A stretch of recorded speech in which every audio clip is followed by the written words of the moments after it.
Angin malam berhembus perlahan di sebuah dusun kecil di lereng pegunungan Dieng. Langit tampak gelap gulita meski belum terlalu malam.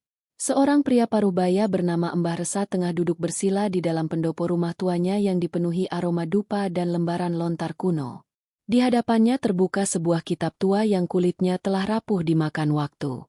Kitab itu disebut-sebut sebagai naskah asli Sabdo Palon, tokoh legendaris dalam sejarah keruntuhan Majapahit. Konon, kitab itu berisi ramalan masa depan, termasuk tanda-tanda kebangkitan kembali kejayaan Nusantara, tapi bukan dengan cara damai. Mbah Resa bukan orang biasa.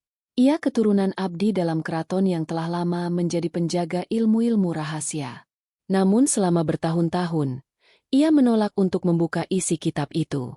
Alasannya sederhana, siapapun yang membaca dan memahami isi sejatinya akan dibebani takdir yang berat. Bahkan bisa kehilangan jiwanya. Namun malam itu berbeda. Mbah Resa merasa waktunya telah dekat.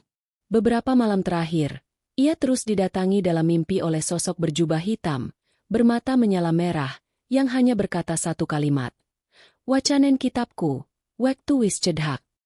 Bacalah kitabku, waktunya sudah dekat. Dibukalah lembar pertama kitab itu.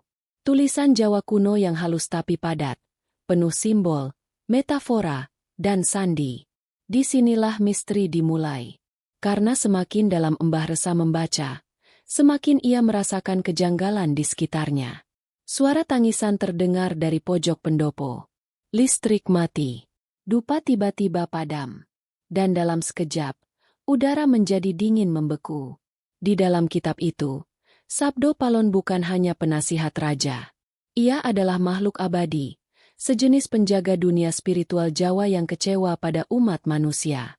Kitab itu menyatakan bahwa ia akan bangkit ketika tanah Jawa kehilangan keseimbangannya, ketika manusia melupakan leluhur, membuang kearifan lokal, dan menyembah dunia dengan serakah. Di antara ramalan-ramalan itu, terselip satu nama, Arya Dipa. Seorang pemuda dari masa kini, yang menurut kitab, akan menjadi jembatan antara dunia nyata dan dunia gaib. Mbah Resa tidak tahu siapa Arya Dipa. Namun dalam penglihatannya malam itu, ia melihat seorang anak muda dari Jakarta, yang sedang dalam perjalanan menuju sebuah candi tua di Jawa Tengah. Pemuda itu tanpa sadar membawa kunci terakhir untuk membangkitkan kekuatan besar yang telah lama tertidur. Lalu kisah bergeser ke Arya Dipa, seorang mahasiswa arkeologi dari Universitas Indonesia, yang mendapat beasiswa untuk meneliti artefak-artefak Jawa kuno. Dalam ekspedisinya ke kawasan Candi Gedong Songo, ia menemukan batu ukir dengan simbol yang mirip dengan yang pernah dilihatnya dalam naskah kuno digital milik dosennya, simbol yang identik dengan salah satu lambang dalam kitab Sabdo Palon. Makin dalam ia menyelidiki, makin sering ia bermimpi tentang kerajaan Majapahit, tentang keruntuhan yang tak masuk akal, dan tentang suara gaib yang memanggilnya dengan sebutan, Sang Wiku Titisan. Ia tak mengerti.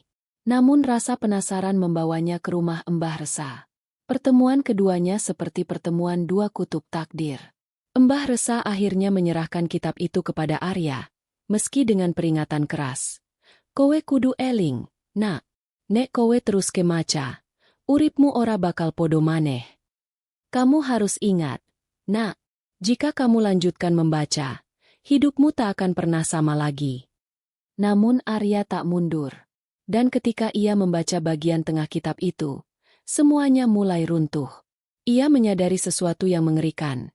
Nama-nama dalam kitab itu bukan sekadar tokoh sejarah, melainkan susunan takdir yang berulang.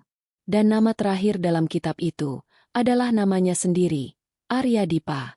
Tercatat sebagai pemicu Kalabendu, masa kegelapan Nusantara. Kitab itu menubuatkan bahwa Arya akan membuka gerbang gaib yang menyatukan dunia manusia dan makhluk halus, dan menghancurkan batas alam. Tapi bukan karena jahat, melainkan karena dibohongi. Disinilah plot twist terjadi. Ternyata, kitab Sabdo Palon yang selama ini disimpan Mbah Resa bukan kitab asli. Itu adalah salinan yang sengaja diubah oleh sekte rahasia bernama Watu Gilang. Kelompok pemuja Sabdo Palon yang percaya bahwa dunia harus dihancurkan agar bisa dimurnikan kembali. Kitab aslinya disimpan di bawah runtuhan Candi Sukuh. Dan satu-satunya cara untuk menghentikan ramalan itu adalah dengan menemukan kitab asli dan membacakan mantra penutupnya saat gerhana bulan total, yang akan terjadi hanya dalam 3 hari lagi. Arya dan Mbah Resa memulai perjalanan melawan waktu, diburu oleh para anggota Watu Gilang yang berusaha membangkitkan energi dari Sabdo Palon, yang bukan lagi roh leluhur, tapi menjadi entitas haus kekuasaan. Saat mereka akhirnya sampai di Candi Sukuh, mereka menemukan ruang bawah tanah rahasia. Kitab asli disimpan bersama jasad mumi yang berpakaian kerajaan dan memakai topeng emas. Saat Arya menyentuh kitab itu, dunia tiba-tiba bergetar. Suara gamelan terdengar dari tanah. Kabut keluar dari celah-celah batu. Dan Sabdo Palon muncul. Namun, bukan sebagai musuh. Ia berkata, "Kowe wis ngerti sapa musuhmu sejati. Aku mung bayangan. Tapi manungsa sing edan kuasa, iku sing gawe petaka." Plot twist terakhir. Selama ini, Sabdo Palon, yang dikenal sebagai tokoh jahat sebenarnya hanyalah sosok penjaga. Musuh sejati adalah manusia. Mereka yang memutarbalikkan warisan leluhur demi kepentingan pribadi. Arya berhasil membaca mantra penutupnya. Dunia terselamatkan. Tapi sebagai gantinya, Arya harus tinggal di dimensi spiritual untuk menjaga keseimbangan dunia, menggantikan tugas Sabdo Palon. Ia hilang dari dunia nyata. Tak pernah ditemukan. Namun Mbah Resa masih hidup. Duduk di pendopo. Dengan satu kitab baru di pangkuannya. Kitab yang kini kosong. Siap ditulis kembali oleh penjaga baru. Sabda Anyar, generasi penerus takdir. Beberapa tahun setelah kejadian itu, desa tempat Mbah Resa tinggal mulai berubah. Orang-orang tak lagi melihatnya sering keluar rumah. Pendopo yang dulu terbuka dan ramai oleh peziarah, kini selalu tertutup. Namun, setiap malam Selasa Kliwon, terdengar bunyi gamelan halus yang tidak pernah diketahui sumbernya. Desas-desus mulai beredar bahwa Mbah Resa telah menjadi semacam penjaga gerbang. Tak lagi hidup sepenuhnya sebagai manusia, tapi juga belum sepenuhnya meninggalkan dunia ini. Ia duduk bersila selama berjam-jam, membaca kitab kosong yang tak bisa dibaca siapapun. Hanya sesekali ia berkata, lirih tapi jelas, "Sabdo Palon durung sirna. Nanging titi sewis ana." Beberapa murid spiritual mulai berdatangan.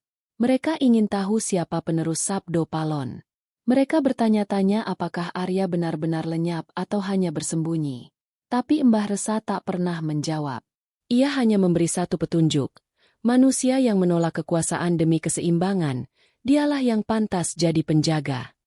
Sementara itu, di sebuah laboratorium kecil di Yogyakarta, seorang profesor muda sedang meneliti artefak dari candi-candi di Jawa Tengah. Ia menemukan semacam chip kecil dari logam yang tak dikenali, tertanam di dalam arca yang diperkirakan berusia ratusan tahun. Lebih anehnya, chip itu mengandung data biner yang membentuk pola aksara Jawa. Setelah dibaca dengan alat digital, muncul nama Arya Dipa.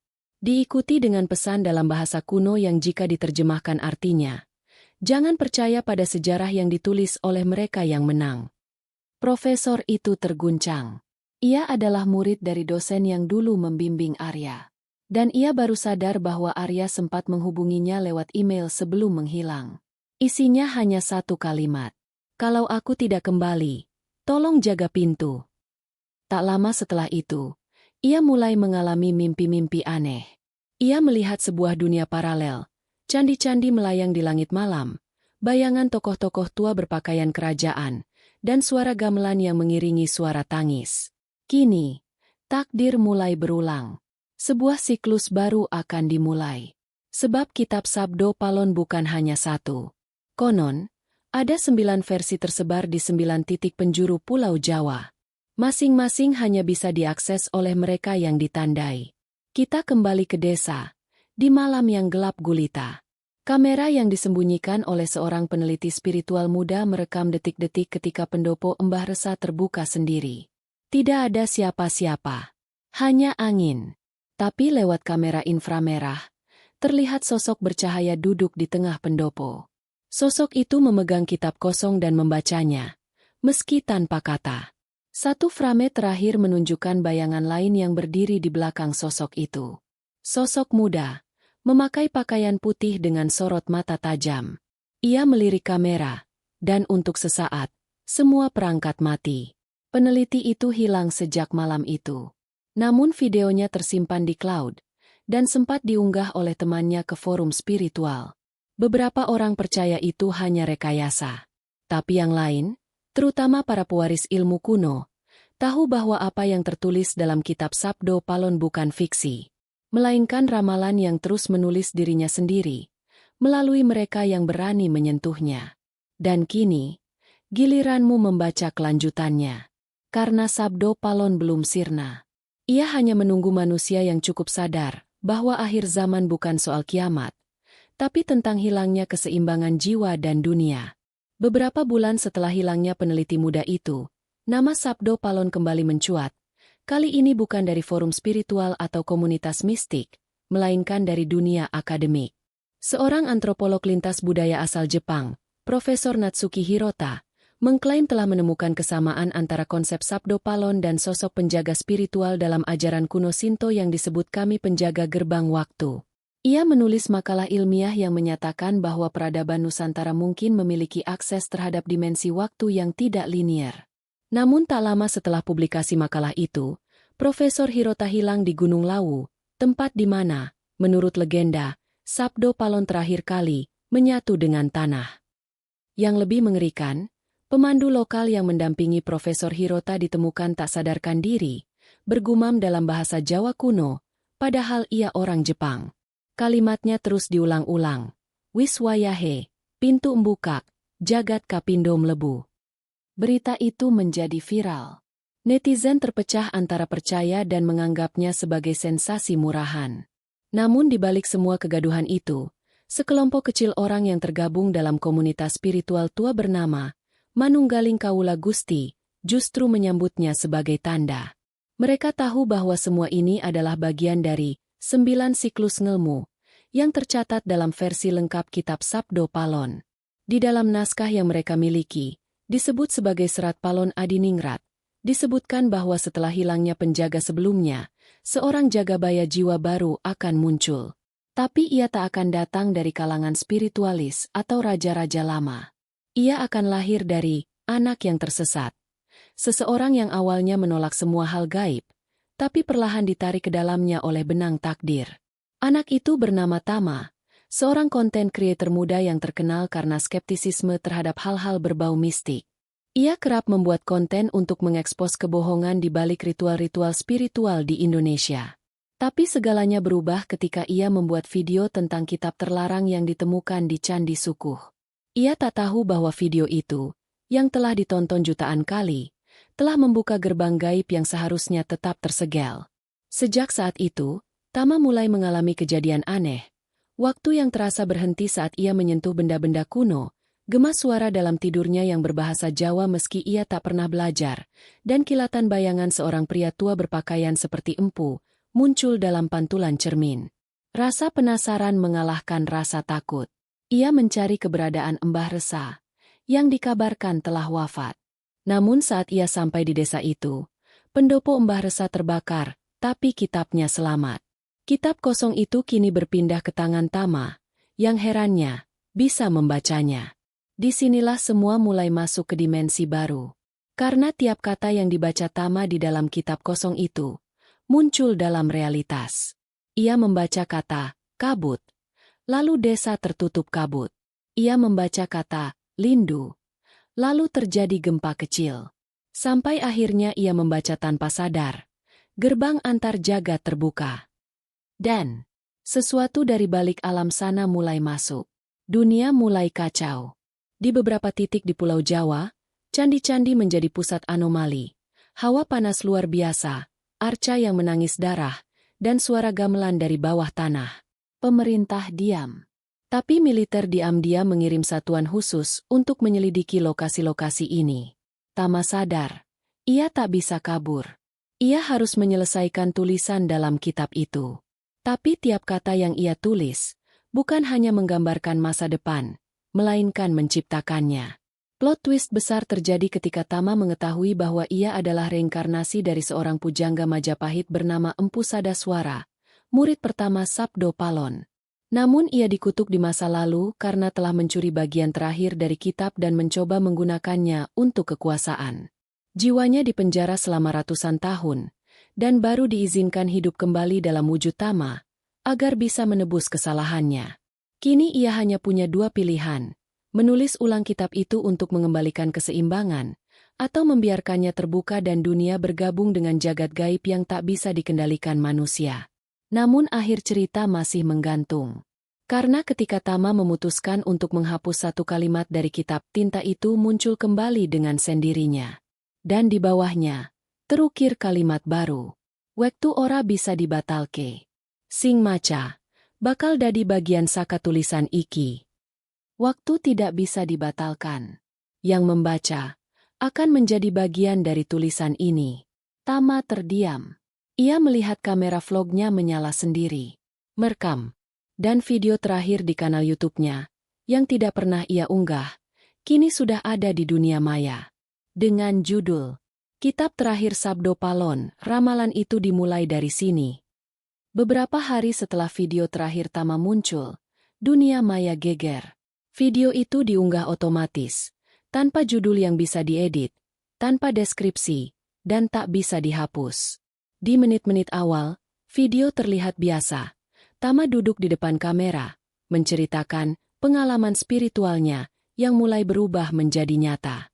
Tapi setelah menit ke-17, sesuatu aneh terjadi. Gambar mulai bergoyang, suara berubah mendalam, dan wajah Tama perlahan berubah menjadi sosok lain. Mata Tama membiru pucat. Suaranya bukan lagi miliknya. Dan kalimat-kalimat yang diucapkan terdengar seperti mantra. Bahasa Jawa kuno, dengan intonasi berat dan kadang menyerupai nada gamelan. Di akhir video, ia berkata dalam bahasa modern, "Aku bukan lagi Tama. Aku hanyalah pena dari tangan yang lebih tua dari zaman." Video itu viral. Tapi keanehannya bukan hanya pada konten, melainkan pada efeknya. Ribuan penonton mulai melaporkan pengalaman yang serupa. Mimpi tentang masa lalu, tentang kerajaan Majapahit yang terbakar, suara gong dan sinden di tengah malam, serta rasa deja vu ekstrim. Saat membaca buku-buku sejarah, beberapa bahkan mengaku tiba-tiba bisa membaca aksara Jawa meski tak pernah belajar. Dan yang paling menyeramkan, sebagian penonton mulai lenyap. Akun mereka menghilang. Nomor tak bisa dihubungi. Dan satu persatu, nama mereka muncul dalam daftar yang tertulis di dalam kitab asli Sabdo Palon, yang kini, entah bagaimana, berada di tangan seorang gadis muda bernama Sekar. Sekar adalah seorang penulis lepas dari Solo. Ia awalnya hanya tertarik mengulas misteri kitab Sabdo Palon untuk majalah kebudayaan. Namun setelah ia menonton video Tama, ia merasa dipanggil. Ia mengunjungi lokasi terakhir yang diketahui, pendopo Mbah Resa. Tapi yang ia temukan bukan reruntuhan atau abu kebakaran, melainkan pendopo yang kembali utuh, bersih, dan terang. Dan di tengahnya, duduk seseorang. Sosok muda, dengan mata biru pucat. Bukan Tama. Tapi bukan juga manusia biasa. Sosok itu menyebut dirinya sebagai bayangan dari waktu yang dilupakan. Ia menjelaskan bahwa setiap ratusan tahun, satu kitab akan terbuka, bukan untuk dibaca, tapi untuk ditulis ulang. Kitab Sabdo Palon adalah naskah hidup. Ia menyesuaikan isinya dengan kondisi zaman. Siapapun yang membacanya dengan sepenuh jiwa, akan menjadi bagian dari kisah berikutnya. Sekar, dengan naskah kosong di tangannya, hanya diberi satu pertanyaan. Apa yang ingin kau tulis sebagai masa depan dunia? Tapi sebelum Sekar menjawab, sosok itu menghilang. Dan seketika, dunia di sekelilingnya runtuh menjadi bayangan-bayangan kabut. Ia terbangun di tempat asing, di sebuah kerajaan tua, di mana ribuan bendera Majapahit berkibar. Tapi langitnya berwarna ungu, dan suara gamelan terdengar dari langit. Ia berada di dalam jagat Kapindo, dimensi paralel tempat kitab itu berasal. Di sanalah, Sekar menyaksikan ribuan penulis dari masa ke masa, duduk di hadapan naskah kosong, menulis takdir dunia, dengan tinta yang berasal dari darah, air mata, dan waktu. Sekar akhirnya tahu bahwa selama ini, dunia yang kita tinggali adalah hasil tulisan seseorang dari ratusan tahun lalu. Seorang manusia seperti dirinya. Dan kini, gilirannya menulis. Namun, sebelum ia mulai, satu sosok datang mendekat. Mbah Resa. Tapi ia tak lagi tua. Ia muda, gagah, mengenakan pakaian putih dan selempang emas. Ia berkata, "Aku bukan siapa-siapa. Aku hanya penjaga pena. Tapi tulisanmu akan menentukan, apakah dunia kita akan selamat, atau jatuh ke dalam kegelapan." Dan kemudian, ia menyerahkan satu pena, bukan pena biasa. Ujungnya terbuat dari tulang naga, gagangnya dari batu meteorit yang jatuh ke tanah Jawa ratusan tahun lalu. Sekar menulis kalimat pertama. Di saat manusia melupakan jati dirinya, jagat gaib akan menagih hutang sejarah. Seketika, dunia nyata dan dunia gaib mulai berguncang. Perbatasan keduanya semakin tipis. Dan kini, kita semua menjadi bagian dari tulisan itu. Karena kalau kamu masih mendengar suara gamelan, atau melihat bayangan di sudut cermin, bisa jadi kamu bukan hanya penonton dari kisah ini, tapi pemeran berikutnya. Semenjak Sekar menulis kalimat pertamanya, perubahan mulai terasa bukan hanya di jagat Kapindo, tapi juga di dunia nyata. Cuaca menjadi tak menentu, malam terasa lebih dingin dari biasanya, dan waktu seperti melambat di beberapa tempat tertentu, terutama di daerah-daerah yang memiliki peninggalan Majapahit. Di Mojokerto, seorang penjaga museum melaporkan bahwa arca Gajah Mada yang selama ini berdiri diam di ruang tengah, berpindah posisi saat pagi. Tak ada jejak kaki, tak ada rekaman CCTV yang menunjukkan perubahan. Tapi saat dicek, posisi tangan arca yang sebelumnya memegang keris kini menunjuk ke arah utara. Di Gunung Penanggungan, para pendaki melihat bayangan pilar-pilar batu yang tidak pernah ada di peta jalur pendakian. Bahkan beberapa di antaranya mengaku tersesat di jalur yang aneh, jalan yang penuh kabut, dengan bebatuan berpahat yang menunjukkan gambar wajah-wajah manusia setengah singa. Perubahan itu bukan kebetulan. Semuanya tertulis. Karena Sekar, tanpa sadar, telah membuka kembali 9 bab utama dari kitab Sabdo Palon. Bab-bab itu adalah gerbang. Dan tiap bab hanya bisa diisi oleh satu penulis yang ditandai dengan mimpi, bisikan, dan kemampuan melihat masa lalu yang belum pernah mereka alami. Satu demi satu, penulis itu mulai bermunculan di berbagai penjuru Jawa. Ada Nara, seorang dalang muda dari Wonogiri yang saat pementasan wayang kulit mendadak mengubah kisah Mahabharata menjadi kisah tentang perang gaib Majapahit. Ada Sinta, seorang siswa SMA dari Malang yang tiba-tiba bisa menulis aksara Jawa kuno dalam keadaan tidur. Ada pula Wibowo, mantan tentara yang mulai mendengar suara barisan pasukan Majapahit saat ia tidur di barak kosong.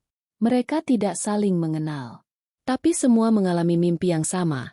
Berdiri di hadapan pintu gerbang candi raksasa, dijaga oleh dua arca hidup bertubuh manusia berkepala burung Garuda. Gerbang itu terkunci, tapi satu kalimat muncul di atasnya. Tulisanmu adalah kuncimu. Plot twist besar terjadi ketika Sekar menemukan naskah bab keempat yang bukan ia tulis sendiri. Tulisannya muncul sendiri, dengan tinta merah tua, dan dengan gaya bahasa yang berbeda dari gaya penulis lain. Teks itu sangat rinci, namun juga sangat destruktif.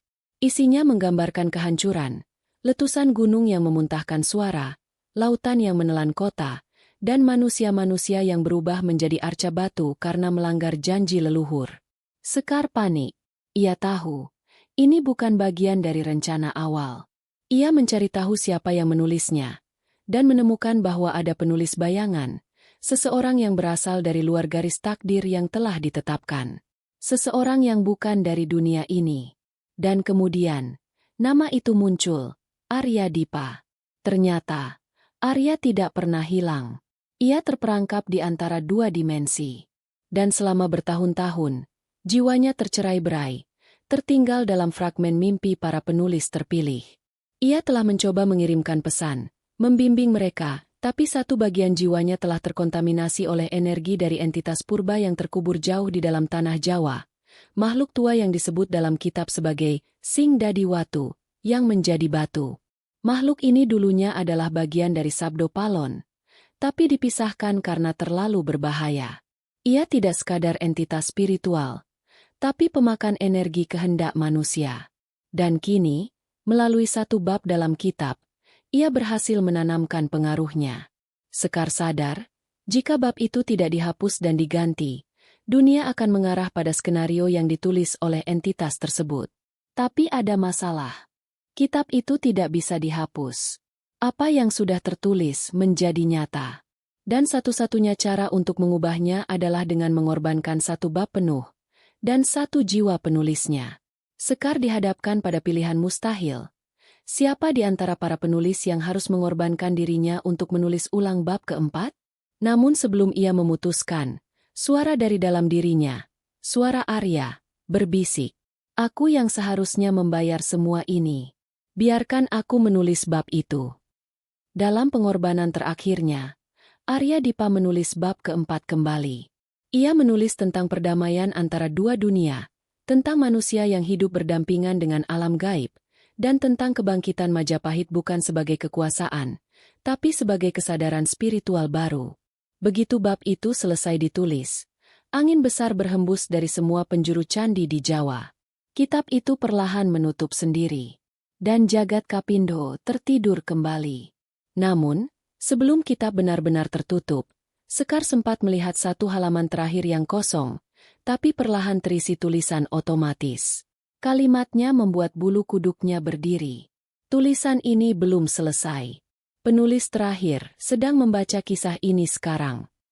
Dan jika kamu membaca ini sampai sini, mungkin kamu adalah penulis berikutnya.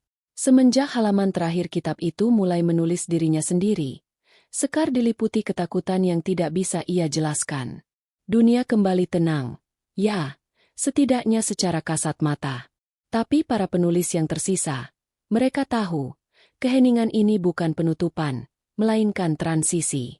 Sebab seperti yang tertera di bagian pembuka kitab, segala yang ditulis akan berulang. Tapi tak pernah sama. Sekar, yang kini menjadi penjaga kitab, menerima satu pesan terakhir melalui mimpi. Ia berada di sebuah ruang kosong yang diterangi cahaya emas dari langit. Di hadapannya berdiri semua penulis dari berbagai zaman. Di antara mereka ada wajah-wajah yang dikenalnya. Tama, Arya, Embah Resa, bahkan seseorang yang ia yakin adalah Empu Sadaswara. Lalu dari kerumunan itu muncul seorang anak kecil. Bocah laki-laki berusia sekitar 9 tahun, mengenakan kain polos dan bertelanjang kaki.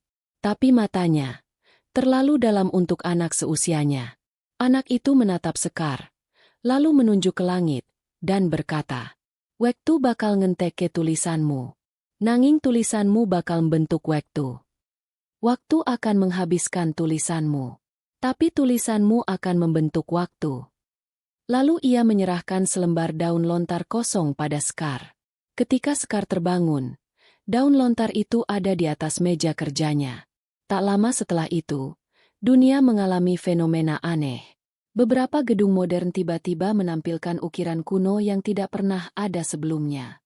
Di kota Semarang, seorang teknisi menemukan bahwa dinding dalam lift gedung perkantoran memperlihatkan relief kerajaan.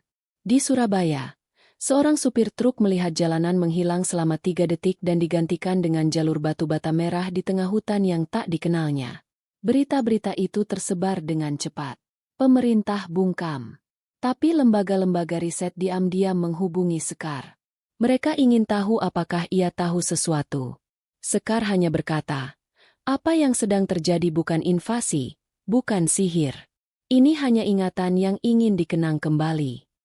Namun beberapa dari mereka tidak puas dengan jawaban itu.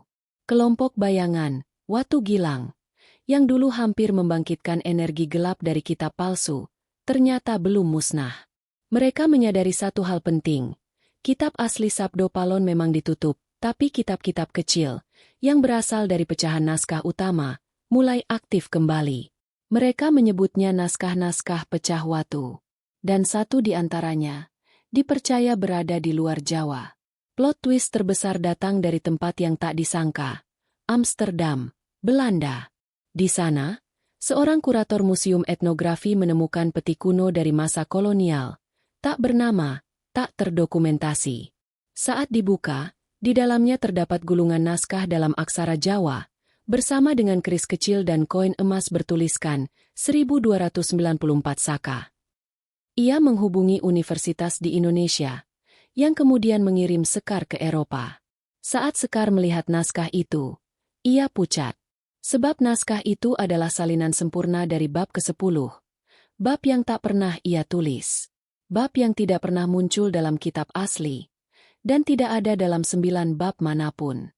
Tapi naskah itu tertulis rapi, lengkap, dan yang paling mengerikan, di bagian penulisnya tertulis Sekar Wening Sasmita, namanya sendiri. Ia tak pernah menulisnya. Namun saat disentuh, naskah itu menyatu dengan tangannya, menyerap masuk seperti tinta ke dalam kulit.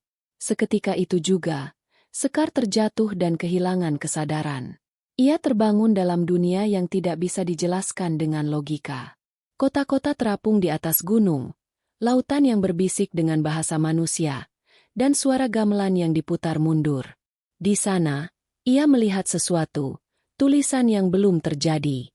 Ternyata bab ke-10 adalah naskah masa depan. Bukan ditulis oleh manusia, tapi oleh jagat itu sendiri. Naskah yang tak bisa dibaca, hanya bisa dirasakan. Siapapun yang membacanya akan mengalami realitas versi alternatif. Dunia yang berjalan seolah-olah sejarah tak pernah dijajah, peradaban Majapahit tidak runtuh, dan ilmu gaib menjadi arus utama kehidupan. Namun konsekuensinya, jika bab ini diteruskan dan benar-benar dibuka, dunia seperti yang kita kenal akan musnah. Dan itulah dilema terakhir yang dihadapi Sekar. Apakah ia akan membiarkan tulisan masa depan itu berkembang, menciptakan dunia baru yang adil dan luhur, tapi menghancurkan sejarah dunia nyata? Atau, ia memilih untuk menghapus bab ke-10, menyegel kembali kitab Sabdo Palon, dan menerima bahwa keseimbangan hanya bisa dijaga dengan pengorbanan? Dan saat Sekar menatap ke langit di dunia paralel itu, ia melihat satu tulisan terakhir, membara di udara. Tulisan ini harus diselesaikan oleh mereka yang membaca, bukan mereka yang menulis. Ya, kamu. Setelah Sekar menyadari bahwa akhir dari semua ini bukan berada di tangannya, tapi di tangan mereka yang membaca, ia mulai menyadari sesuatu yang jauh lebih dalam, bahwa kitab Sabdo Palon sejatinya adalah cermin kesadaran kolektif. Ia bukan hanya sekumpulan ramalan, bukan pula manuskrip tua warisan leluhur, tapi jalinan antara pikiran manusia dan takdir jagat raya. Setiap orang yang pernah membaca, menulis, mendengar, atau bahkan percaya pada kisah Sabdo Palon, telah menjadi bagian dari tulisan itu. Dan kini, tulisan itu sudah terlalu besar untuk dikendalikan oleh satu orang. Ia hidup. Di dunia nyata, Sekar dibawa pulang dari Amsterdam dalam kondisi koma. Tapi tubuhnya tetap hangat, matanya kadang bergerak cepat di balik kelopak, dan tangannya, seolah menulis di udara setiap malam. Tim medis menyebutnya aktivitas saraf residual. Tapi seorang dukun dari daerah Imogiri yang diam-diam dipanggil oleh keluarganya berkata lain. Onok jagat liane sing dianggap mimpi, padahal kui asal-usul sejati kita. Ada dunia lain yang dianggap mimpi, padahal itu asal-usul sejati kita. Sementara itu, di forum-forum online, satu demi satu orang mengaku mengalami hal yang sama. Mereka bermimpi tentang kota-kota gaib yang membisikkan nama mereka. Mereka menemukan lembaran kosong di kamar, yang berubah menjadi aksara saat disentuh. Mereka mendengar suara dalam tidur, berkata, "Kowe wis nulis sadurunge kowe lahir. Kamu sudah menulis sebelum kamu lahir." Lalu muncul gerakan misterius bernama para juru tulisan. Orang-orang yang percaya bahwa mereka adalah reinkarnasi para penulis masa lalu, ditugaskan kembali untuk menjaga garis takdir dunia agar tidak diseret oleh kehendak entitas lama yang kembali bangkit. Dan memang benar. Di balik ketenangan itu, Sing Dadi Watu, entitas purba dari bumi, belum sepenuhnya mati. Ia menunggu titik lemah. Rasa tamak manusia, teknologi tanpa batas, ilmu tanpa spiritualitas. Sekar, dalam kondisi antara tidur dan terjaga, mendengar suara-suara yang saling berselisih di dalam dirinya. Satu ingin membangkitkan kekuatan, satu ingin menjaga keseimbangan, dan satu lagi, hanya ingin diam, menonton dari kejauhan, dan menuliskan ulang semuanya dari awal. Lalu, di malam tanggal 1 Sura, penanggalan Jawa yang dianggap sebagai waktu pembuka peristiwa besar, terjadi hal yang tak bisa dijelaskan. Semua jam di seluruh penjuru Pulau Jawa berhenti selama 11 detik. Tidak hanya jam manual, tapi juga jam digital, sistem waktu satelit, dan bahkan perangkat berbasis jaringan. Dan tepat di detik terakhir, muncul satu pesan di layar monitor Laboratorium Arkeologi UI. Wayahe wis tekan. Jagat anyar kudu ditulis. Nanging sapa sing wani embuka lembar pertama. Waktunya telah tiba. Dunia baru harus ditulis. Tapi siapa yang berani membuka lembar pertama? Dan disinilah kamu berada. Membaca hingga detik ini bukanlah kebetulan. Kalau kamu merasa merinding tanpa sebab, mendengar suara-suara samar di antara keheningan, atau mendapati tulisan yang tiba-tiba muncul dalam pikiranmu saat menjelang tidur, maka mungkin kamu sedang dipanggil. Kitab Sabdo Palon masih menunggu penulis berikutnya. Bukan sekadar orang pintar, bukan pula orang sakti, tapi seseorang yang berani menulis dunia, sekaligus menerima bahwa ia juga bisa dihancurkan olehnya. Karena dalam kitab ini, penulis adalah bagian dari isi. Dan jika kamu bertanya-tanya, apakah semua ini hanya fiksi? Lihatlah keluar jendela malam ini. Dengarkan suara gamelan yang tak tahu dari mana datangnya. Kalau kamu mendengarnya, sudah terlambat untuk mundur. Selamat datang di kitab ke-10. Dan selamat menulis. Kisah ini hanyalah salah satu dari sekian banyak misteri yang tertanam di tanah Nusantara. Kisah yang tidak ditulis dengan pena, tapi dengan ketakutan, harapan, dan warisan tak kasat mata yang mengalir dari generasi ke generasi. Dari Sekar, kita belajar bahwa kebenaran tidak selalu datang dalam bentuk fakta. Kadang, ia hadir sebagai mimpi, suara samar, atau perasaan yang sulit dijelaskan. Dari kitab Sabdo Palon, kita diingatkan bahwa takdir bukan hanya tentang apa yang akan terjadi, tapi tentang siapa yang berani menuliskannya. Dan dari kamu, penonton yang bertahan sampai akhir video ini, kita tahu bahwa keingintahuan masih hidup. Dan selama masih ada yang bertanya, apa yang sebenarnya terjadi, maka misteri itu belum selesai. Terima kasih sudah menonton. Sampai jumpa di kisah misteri selanjutnya. Dan ingat, kadang, dunia tak butuh jawaban. Ia hanya butuh kamu mendengarkan.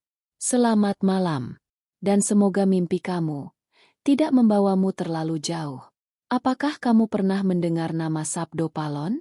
Sebuah tokoh misterius dari masa akhir Majapahit yang dipercaya akan kembali menagih janji. Kisah ini bukan sekadar legenda.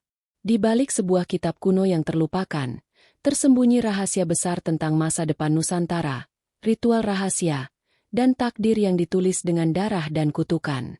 Dalam video ini, kamu akan diajak menyelami sebuah perjalanan penuh teka-teki bersama Sekar, seorang peneliti muda yang tanpa sengaja membuka jalan menuju kenyataan yang selama ini disembunyikan. Namun, apa yang ia temukan bisa jadi akan mengubah cara kita memandang sejarah, dan bahkan dunia yang kita pijak sekarang. Tonton sampai akhir, karena plot twist-nya akan membuatmu merinding. Apakah kamu siap menyingkap misteri di balik kitab Sabdo Palon? Kalau kamu berani, klik play sekarang. Tapi ingat, beberapa rahasia lebih baik tidak dibuka.